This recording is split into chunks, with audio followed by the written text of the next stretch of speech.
Hey, everybody. It is Thursday, April 3rd. You're listening to the Mo News Podcast. I'm Moshe Wanunu. And I am Jill Wagner. This is the place where we bring you just the facts. And we read all the news and read between the lines so you don't have to. On this April 3rd, Jill, which is apparently National Burrito Day. Never go wrong with a burrito.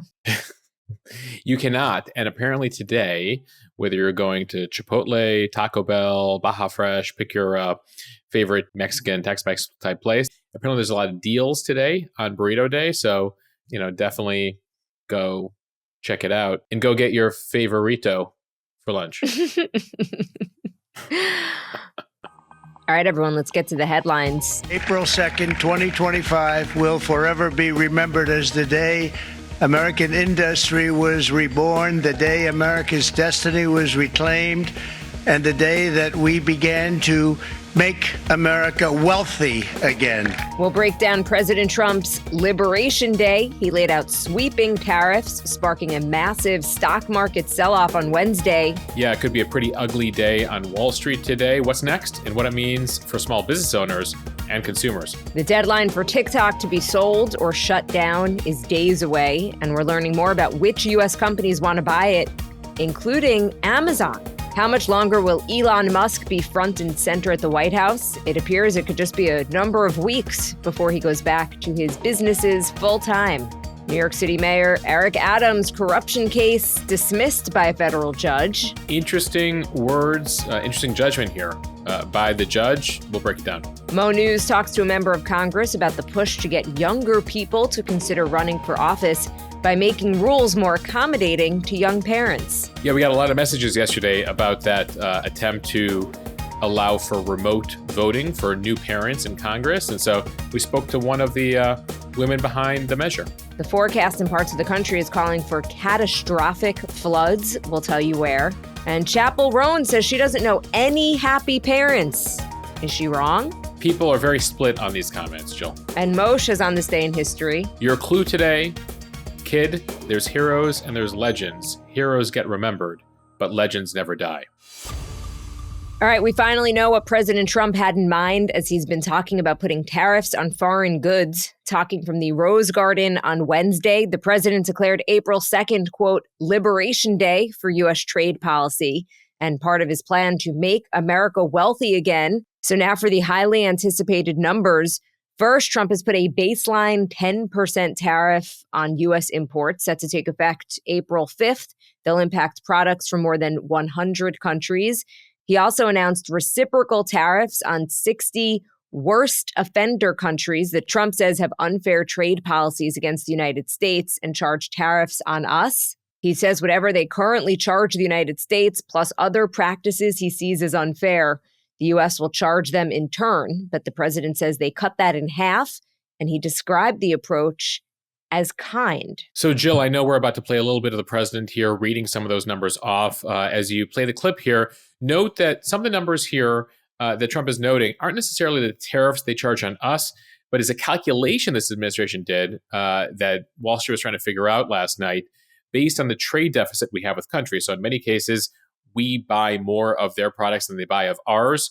Effectively here, the White House did a calculation, took the percentage, and then effectively called that the trade imbalance or the tariff that those countries have on us. So the president held up a chart with a list of countries as part of his presentation on Wednesday, and then he began to read off of the list. Take a listen. China, first row. China, 67%. That's tariffs charged to the USA, including currency manipulation and trade barriers. So it's 67%, so we're going to be charging a discounted reciprocal tariff of 34%. I think, in other words, they charge us, we charge them less. So how can anybody be upset? They will be, because we never charge anybody anything, but now we're going to charge. By the way, that 34% on China is on top of 20% tariffs already in place for the country. So add it all up, all goods from China will now have at least a 54% tariff on them. Translation, something from China that costs $100 could go up to $154, depending on how much of the tariff companies pass along to consumers. And needless to say, we also get a lot of things from China. Yes, we spend about $500 billion on goods from China every year, big and small. Notable here on the China front, two websites you may buy a lot from, especially since the pandemic, Shein and Temu. They've had an exemption to the tariff until now. There was an exemption in the law called de minimis. Basically, anything under $800 wasn't tariffed before. Well, that exception is gone now. So expect to see the prices on those websites go up as well. Going around the world, Trump says the U.S. will charge a 20% tariff on goods from Europe, 24% for Japan, 46% for Vietnam. Again, among the, quote, bad actor countries. And this is all on top of the 25% tariff on foreign-made cars. That went into effect last night. In February, Trump had announced tariffs of 25% on Canada and Mexico. So those tariffs will remain, and a reciprocal rate will not be added to those. Moshe, the plan represents a fundamental rethinking of U.S. trade policy on a scale that we haven't seen since before World War II. The tariffs are also a lot steeper than what many people were expecting. A CNBC analyst calls it the, quote, worst of the worst case scenario for the markets. Yeah, we've told you many times here. And if you work in business and markets, you know that they like to know what's going to happen. They don't like surprises. And they were saying there's a range of possibilities here. We laid out some of them yesterday. This is the most extreme case. Some of these tariffs you mentioned, the 54% on China, 46% Vietnam, 49% Cambodia, 30% South Africa, 37% Bangladesh, 44% Burma. You might not know it because you typically don't look at the tags when you buy clothing or products, but in many cases, your products or parts of your products or ingredients in things that you're buying might come from there. For example, 80% of our seafood, Jill, is imported. And so a lot of that, your fish prices are set to go up as well. So the markets plunged. And after hours trading last night, Asian markets opened up very down. People still trying to get their heads around it. They're trying to figure out that calculation. As I mentioned earlier, he's saying that that's 64% tariffs. We're going to give you half of that, et cetera, et cetera. And again, it's tariffs plus other policies that Trump and his team have determined are unfair to the U.S. So this risks a global trade war, but you had Scott Bessent, the Treasury Secretary here, and others say, don't you dare charge us counter tariffs any country, because then it'll get even worse for you. So you just take it, and maybe we'll be open to negotiating at some point. And you see stocks across the board getting hit. Apple, which makes a lot of its parts abroad. Nike, that Vietnam tariff really going to hit Nike hard, Jill. It's going to hit Wayfair hard. In many cases over the last few years, a lot of companies seeing China as risky have moved to where else? Vietnam. So Vietnam getting hit hard here. Gap also plunged by more than 10% when I last checked their stock. Again, the tariffs here are steeper, wider than expected. Some describe this as haphazard, saying this is very complicated. Some of the stuff not priced into the markets yet. Again, they were expecting some tariffs, but not this number of tariffs, which will get implemented here over the course of the next few days, pending negotiations. And that's what many people, see this as, is this is Trump announcing tariffs, saying, all right, Vietnam, call me. China, call me. Bangladesh, call me. And so on and so forth. And then, you will likely see here in the coming days, we're lowering the tariff on this country. We're going to lower the tariff on this country. He's looking to make deals with, this impacts 150 or so countries around the world, but those 60 that he calls the bad actors. Already you heard from the Israelis in the past 24 hours, actually preemptively, they said we're dropping tariffs on American products, but it appears they still decided to go ahead with the tariffs on Israel here. So that'll be among the many negotiations and phone calls that they're probably going to be taking into the White House switchboard here in the coming days and weeks. Now, some exceptions so far. Steel and aluminum imports will not be subject to these new reciprocal tariffs because they're tariffed separately. The same thing for copper, lumber, pharmaceuticals. About a third of all of our pharmaceuticals and the ingredients that go into all of our medications, they come from abroad. So far, they're exempt because the White House may be charging a separate tariff for all things pharma here, and they're still working on that. So this story continues to be written here. The last 3 days, the stock market had rebounded. They were optimistic here that Trump would not go so far here with the tariffs, but the White House went ahead with it. He made the big announcement. He had that big board with country by country. He held it up for everybody. They passed out a piece of paper. We have the graphic up on our Instagram page as well, where you can literally go through the list of all the countries. Jill, I was being asked by small business owners in the Mo News community, hey, what's going on with Turkey? What's going on with Peru? Because everyone is now looking at where they get their products.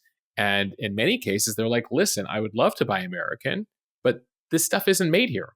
Or it's not, the turnaround isn't there for me, or the scale or the quality isn't there for me.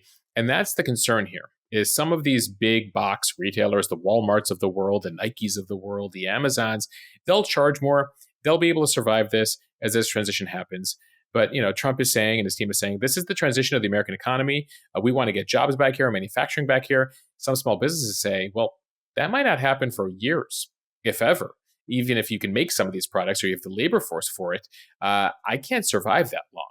So one of the big things we will be watching for here, Jill, is does Congress need to intervene? Will there be tens of billions of dollars in various checks that go out to various business owners or sectors to help them survive here? A reminder, back during the first Trump term, he launched a whole bunch of agricultural tariffs on China, and then they countered by not buying U.S. agricultural products. Well, what did we do to help U.S. farmers survive the fact that China wasn't buying their stuff? We wrote checks from Congress to the tune of tens of billions of dollars. So there might be a situation here where we need to start subsidizing certain sectors and businesses here in the U.S. to help keep them afloat. These costs most likely will get passed down to the consumers, even though it is the importers who will be paying the tariffs directly. If they're writing a check, just say for $5 million, they're not going to necessarily eat that cost. They'll pass it on to the consumers and get made up for it. So in the short term, look for prices to go up. Some experts say it could mean, on average, about a $9,000 to $25,000 increase on building a home here in the U.S. because of the foreign materials and appliances. It could cost about $8,000 more for cars that are made with foreign parts or assembled abroad. Several automakers have already announced plans to increase car prices. Yeah, I mean, let's talk about that for a second. In many cases, if you think you're buying American, like, for example, you buy a Whirlpool. Ultimately, a lot of those parts in the Whirlpool come from abroad, including China. Same thing with cars. About half to 2/3 of vehicles, whether they have a foreign name on it or they say GM or Ford, contain some part made abroad or assembled in part abroad, and so could face tariffs here. So there's a lot of complicating factors here, and we're going to learn more here in the coming days, weeks, and months, depending on how long this goes. But for Trump, he told us during the campaign, he thought tariffs is the most beautiful word in the English language. He was going to do this. He's obsessed with them, and he's moved ahead with it here. And so we're going to watch what unfolds here and whether there's a pain point in the markets or in the economy, or ultimately do enough countries decide to change their policies here that will lead him to cut back on some of these tariffs. Jill, the most significant ones, obviously, there's 25% tariffs on Canada and Mexico, which stay still, given how big our trading partnership is with them, and then China. The big kahuna here. Though we should note, over the last few years, especially in the aftermath of COVID, and this happened during the Biden years too, the amount of trade happening between us and China has diminished over these last few years. Now, we still have a huge relationship with them. We depend on them for a number of things. They depend on us for a number of things. And so that relationship will be the one that will really pay a lot of close attention to. Speaking of China, now to the future of TikTok. Trump administration officials met Wednesday to talk about some of the options for TikTok. The deadline for the app's Chinese-owned company ByteDance to sell its U.S. operation or be shut down is this weekend. And now we're learning more about which companies and investors are bidders for the short video social media site. Amazon has reportedly thrown its hat into the ring to buy TikTok. Also, OnlyFans founder Tim Stokely is partnering with a cryptocurrency foundation to submit a late-stage bid to buy TikTok as well. The president said last month that his administration was in touch with several different groups about the sale of the platform, although he didn't name them. Reuters is reporting that the private equity firm Blackstone is discussing joining ByteDance's non-Chinese shareholders in a bid to take it over. The U.S. venture capital firm Andreessen Horowitz also in talks to add outside funding to buy out TikTok's Chinese investors. This is part of a bid led by Oracle. Yeah, a lot of multi-billion dollar businesses here involved. Amazon, the Blackstone group, Andreessen Horowitz as part of that Oracle group. TikTok is in hot demand here, Jill, if the Chinese actually are willing to sell it. And that's a big issue here. Rewind here. Last year, just around this time, is when Congress banned TikTok and signed the legislation that's leading to all of this, saying Effectively, TikTok is banned here if it continues to be owned by China unless they sell it. They gave them a deadline of January 19th. Trump extended that deadline to this weekend. And so here we are again. It's used by nearly 50% of Americans. A lot of people have their businesses on TikTok. And so what's very interesting here is Amazon getting involved here and making a bid for TikTok. Amazon has wanted for a while to have a social media element to it, especially since so many goods are sold on TikTok. And their competitors all have social media, right? Google has YouTube, Meta has Instagram and Facebook, Microsoft owns LinkedIn. And so you have Amazon here, which bought the live video site Twitch back in 2014 for $1 billion. And that certainly has that social gaming element to it. Amazon themselves, they've tried to develop their own TikTok-like short-form video and photo feed. It's called Inspire. You probably never heard of it, and it was shut down last year. So they're going to make a bid here. We'll see how serious it is. We'll see if this ends up winning out. Remember 5 years ago, we went through this whole song and dance before the first Trump term when he was trying to ban TikTok and get it sold. Walmart, a competitor to Amazon, was very interested in buying TikTok at the time. Of course, that never went through.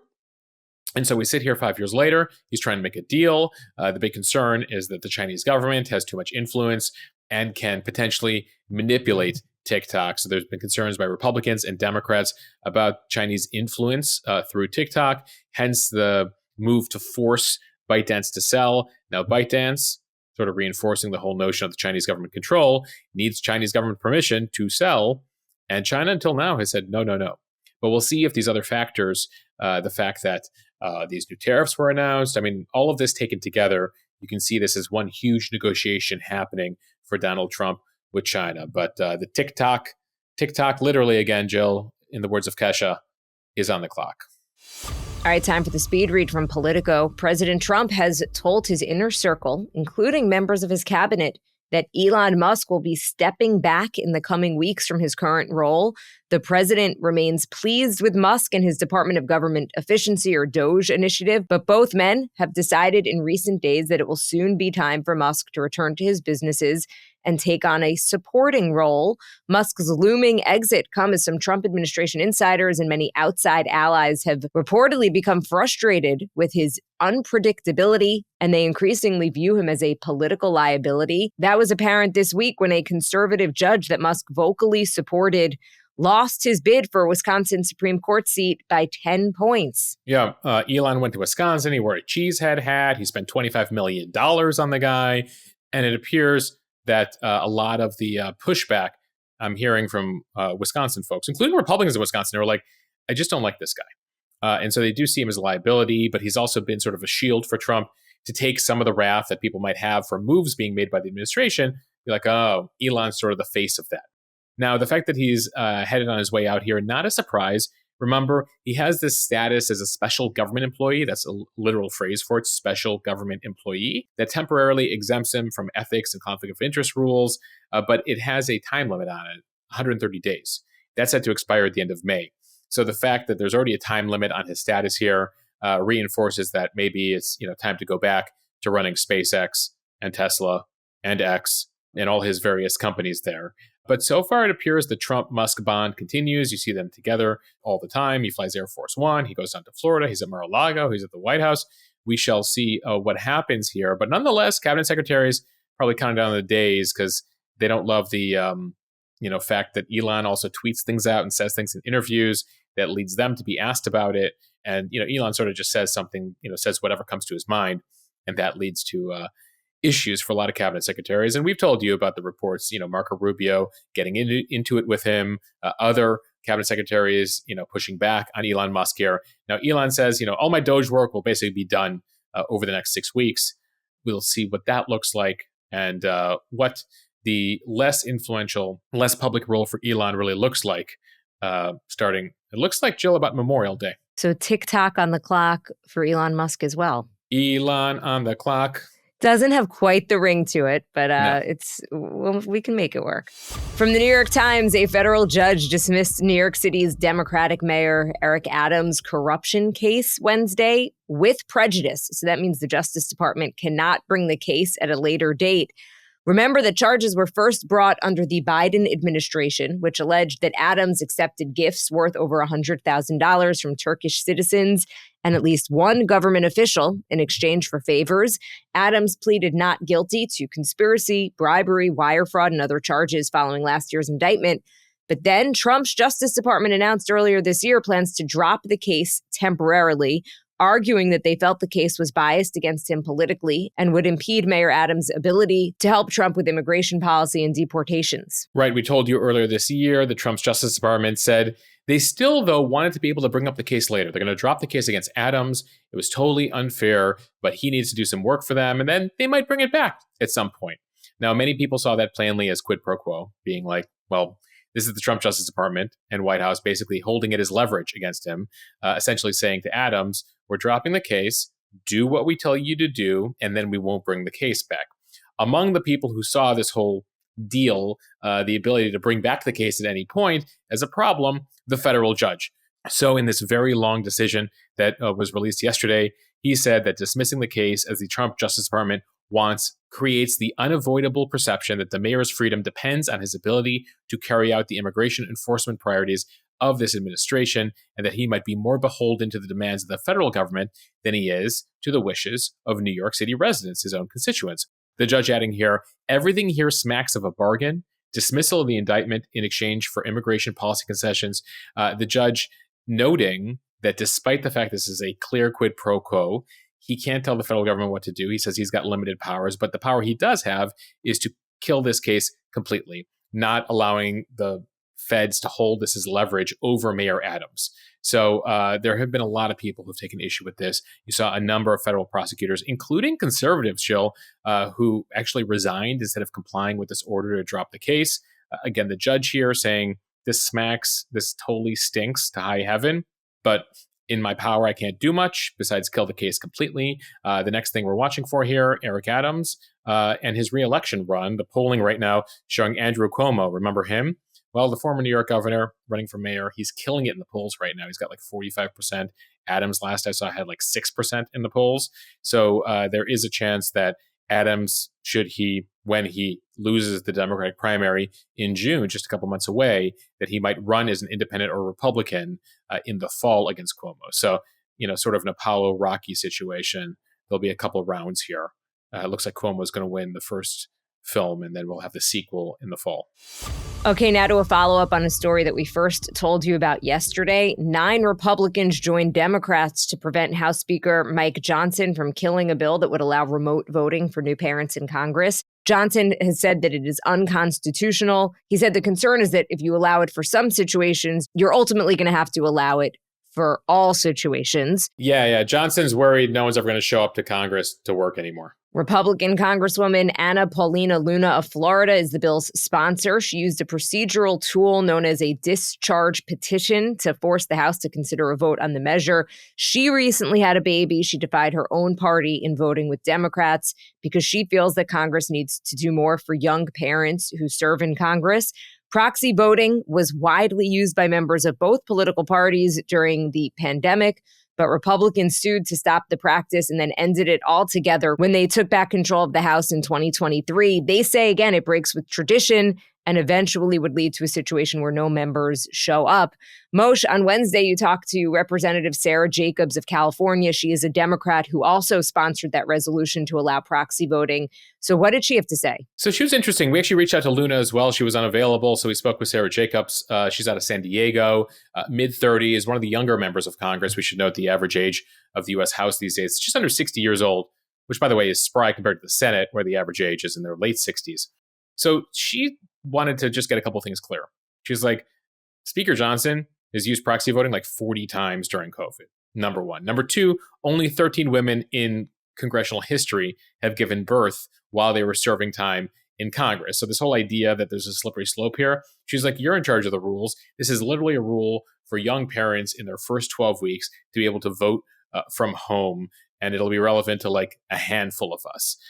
Now, we talked about the nitty gritty of proxy voting and their push. She's very hopeful that by next week they have the votes. So it's just a matter of time here before the speaker has to allow a vote on this bill and allow proxy voting for new parents. But she said there's a larger issue at play here.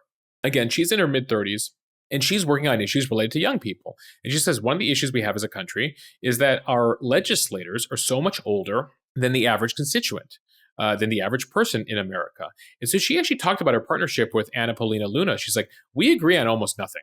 Like, she is very, very MAGA. She's very, very right. I am very, very liberal, she tells me.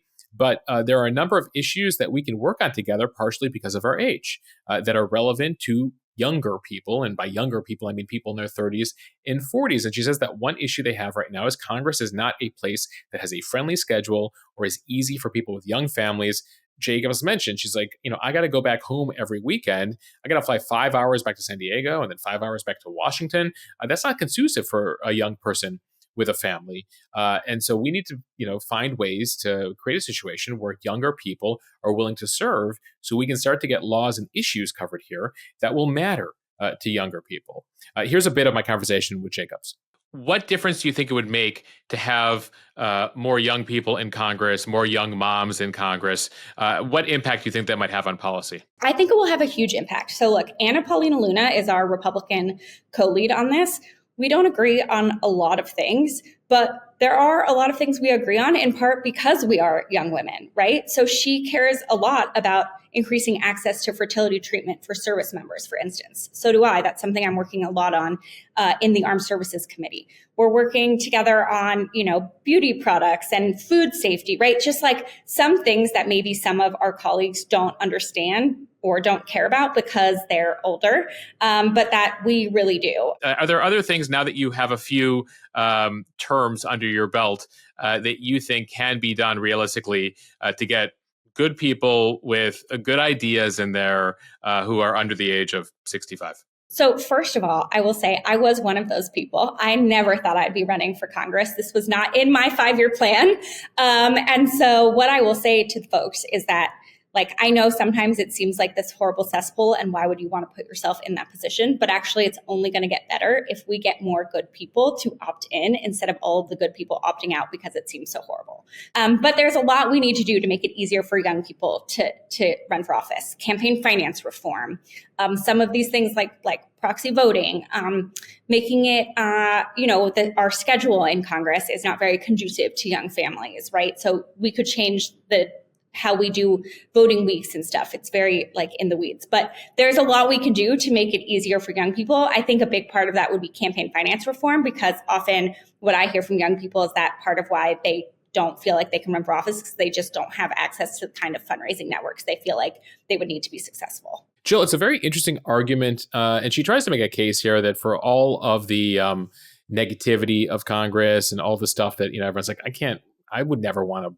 be in that place. It is a mess and a half over there. She goes, that's part of the problem. We need good people. And she's like, it was never my plan to be in Congress, and yet I am now here. And she's about 4 or 5 years in to being in Congress here. So she makes the pitch, Congresswoman Wagner, go run. Proxy voting would make it a lot more attractive. Well, Jill proxy votes. I proxy podcast every night. That's exactly where I was going with that. You proxy podcast from Long Island. We have very open policies here compared to Capitol Hill. Some weather news from USA Today. The forecast for heavy rain and flooding in the central United States over the next few days is looking dire. Meteorologists are using words like generational, historic, and life-threatening. The National Weather Service says, quote, "This is not routine. This is a rare, high-impact, and potentially devastating event. That heavy rainfall will likely lead to widespread flooding. The heaviest rain is likely in a swath from Arkansas to Ohio, where many areas should see more than a foot of rain by the time the storm ends on Sunday." Yeah, it's going to be a rough few days. You're probably already dealing with it if you're in the region. Some of the pictures already Wednesday night of tornado damage in Missouri and Arkansas, pretty horrific. Record flooding, again, possible. Kentucky, Tennessee, Missouri, Mississippi. So beware. The flash flooding happens very quick, so don't be out on the roads if you don't need to be. The flood watch right now in effect for about 32 million people from Texas to Ohio. And finally, from the Mo newsletter. Jill, I love that we're including articles now from the Mo newsletter as part of our speed read. Me too, Moshe. And for anyone who has not signed up for the Mo newsletter, what are you waiting for? Comes out in the afternoon, so you've got a good counter. You've got the podcast in the morning and the newsletter in the afternoon. Exactly. Mo.news/newsletter. Sign up for free. All right, singer Chappell Roan made some pretty candid comments about her friends who have kids, and it has sparked a conversation about parents' happiness and the right time to have kids. On a recent episode of the podcast Call Her Daddy, host Alex Cooper asked Roan if she's still close with her friends from her hometown in Missouri. As part of her response, Roan said that a lot of her friends are married with children, and then said that all of her friends who have kids are, quote, in hell. Here is a clip. I don't know anyone. I actually don't know anyone who's like happy and has children at this age. I literally have not met anyone who's happy, anyone who has like light in their eyes, anyone who has slept. She says some of her friends have kids who are as old as 5. Chappell Roan, by the way, 27 years old. So that means that if her friends are her age, they likely would have had kids in their very early 20s.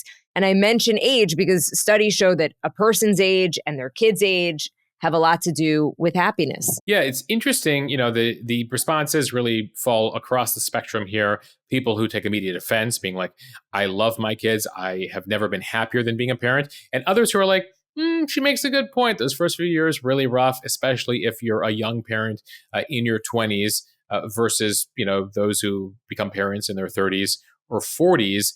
And there's a lot of studies and interesting data around all of this, Jill. And we address this in the newsletter. Here's a bit of it. Happiness, according to many studies, comes in a U shape. That you're happiest in your 20s, much less happy in your 30s, 40s, and 50s, and then happy again as you get into your early 60s. And on top of that, while there is a global study from over a decade ago that found that parents are less happy the younger they have children, at the same time, childless people tend to be less happy in their 40s, 50s, and 60s. Again, depending on when you have your kid and the context around all of it is super important here. Remember, Chappell was basically talking about her friends in their 20s, but people are sort of extrapolating that out to parenting and having kids at all. Ultimately, here you also see interesting trend lines, and we're all familiar with this, that the age of people having kids is getting older. The average age of people having children 40 years ago, 20 years ago, today has evolved and has gotten older over time.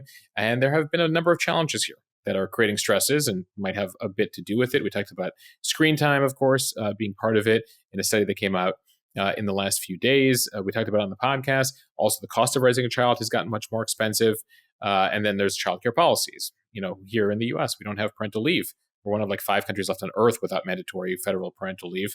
And so that's one of the issues you face here in the States. So I think, it's really interesting. You're watching an interview between Chappell Roan and Alex Cooper on Call Her Daddy. And it's led to this really interesting conversation, Jill, about parenting and kids and happiness. Moshe, I was reading through a lot of the comments on the Mo News Instagram feed on this post. And just the comments in general on social media. Don't go too deep on the comments on social media, Jill. It can be an ugly place. And what I find particularly fascinating is how hyped up everyone's getting about this. There's something about parenting that just makes people either defensive or emotional or very judgmental in a way that they'll say I'm not trying to judge, but blah, blah, blah, blah, and then totally judge. But you're wrong. I don't know. I think parenting is really, really hard. I became a parent in the later years, in my late 30s and early 40s. I think it's exhausting, but I love it. And I think it's okay to acknowledge that it's really difficult without kind of judging everyone who says maybe they don't want to have kids. And by the way, she's only 27. I didn't want to have kids when I was 27. So everyone just back off. I don't know. I feel like everyone's getting so worked up about it. She was just describing what her friends are experiencing. She's not saying parenthood in general is horrible. I don't know. What do you think? I think she's Chappell Roan. She's a singer. She's on Call Her Daddy. So I like her songs. And I do think that ultimately everyone has a different experience in parenting. Everyone has a different experience in life. And so ultimately I respect that. I have never been happier than I am in life having a daughter and seeing that daughter every day. I'll say that right now. But yeah, it's hard work, right? But, it's fulfilling. But at the same time, I'm very different today as a 42-year-old as a dad than I would have been if I had my first kid at 22. I also think that there is a big difference between happiness and maybe fulfillment or satisfaction, right? So I could think of times in my life when I've been probably happier because life is harder now, right? I have 2 young kids. I'm working. Right. It's just less sleep. It's just a more difficult, I think, existence. That doesn't mean I don't live for my kids and I'm not so satisfied and thrilled that I made the decision. I don't know if happiness is necessarily the barometer. And let's talk about happiness. It goes and it comes, and it goes and it comes. Nobody's 100% happy all the time, right? Like, you're happy. Things make you happy. Experiences make you happy. People make you happy. Anyway, there you go. Chappell has gotten us talking here. So thank you, Chappell Roan. It's a great conversation, though. I think it is a really important thing. I think it touched a nerve because people get, I think, so emotional about their kids and parenthood, and everyone, like, again, everyone gets so What do you mean I'm not judgy happy? about parenting. I'm happy. I don't care that your friends aren't happy. I'm totally happy. I'm not sleep deprived. I don't need more than 3 hours of sleep. What are you talking about? What are you implying? I don't love my children. Okay. All right, let's move on here to On This Day in History on this April 3rd. On this day in 1895, the trial of Oscar Wilde began in London. He was a celebrated playwright. You might be familiar with his work if you read an AP Literature in high school or read it later in life. He, at the time, was tried and eventually imprisoned for being gay, which was illegal at the time in Great Britain. On this day in 1922, Joseph Stalin became the first General Secretary of the Communist Party of the Soviet Union, his ascendancy marking the beginning of his rise to effectively become the dictator of the Soviet Union for about 3 decades there. Jill, if someone's looking for context, understanding, but also a little bit of a laugh, I recommend The Death of Stalin. It was a film that came out a few years ago. Definitely worth the watch, a very dark, humorous movie, partially based on what actually happened. On this day in 1968, Martin Luther King delivers the "I've Been to a Mountaintop" speech at the Mason Temple in Memphis, Tennessee, 1 day before his assassination.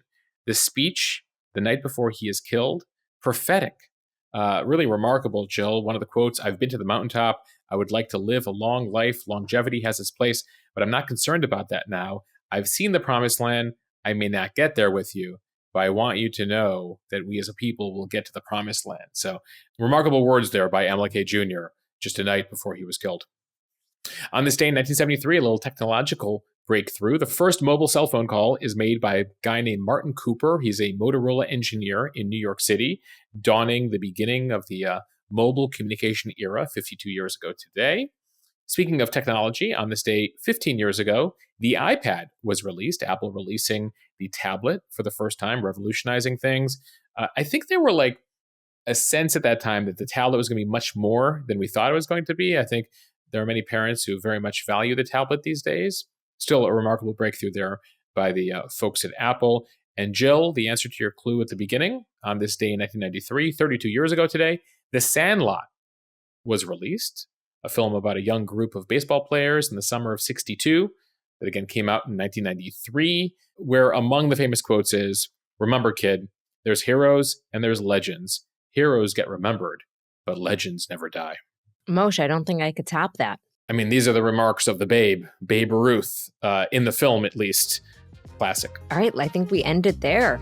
Thank you all for listening to the Mo News Podcast. If you like what you hear, please share this with your friends. It will help us grow. Follow us and subscribe so you don't miss an episode, and review us in the App Store. Yes, thanks for listening.